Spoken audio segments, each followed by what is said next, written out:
Kære bestyrelse, jeg håber, I er klar til et nyt spændende år i 24. Der er en masse ting i det her nyhedsbrev, som I kan orientere i, men der er 3 ting, jeg vil highlighte. Og den ene, det er selvfølgelig, at der er børnefestival den 24. til 26. maj. Så hjælp nu alle gode børn i jeres foreninger i jeres by til at komme med på børnefestival og få den helt store oplevelse der. Den anden ting, det er, at den 10. marts er der sogneindsamling, og det er jo Folkekirkens Nødhjælp, der holder sogneindsamling i alle landets sogne.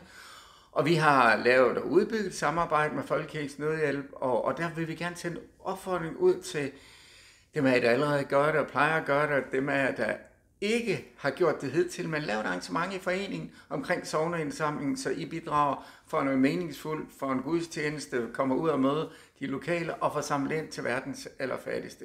God aktivitet den 10. marts. Og så for det tredje, så går vi jo ind i en generalforsamlings højsæson i løbet af de næste måneder.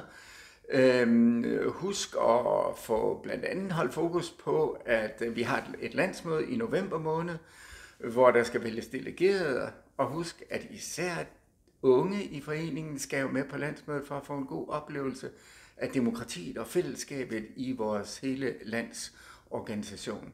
Og så bare til sidst en stor opfordring til, at de der generalforsamlinger, at I gør dem til nogle festaftener. En gala middag skal jo nærmest serveres. Jeg har selv haft oplevelsen af at være ude i en hel del foreninger, som virkelig har formået at gøre generalforsamling til en festaften ved at starte med at spise sammen og lave alt muligt godt sammen, og så samtidig selvfølgelig også klare de formelle ting, som der skal klares. Og husk, hovedbestyrelsen vil også gerne komme forbi og blive inspireret af jer og få input til deres arbejde, hvis I synes, det er en god idé.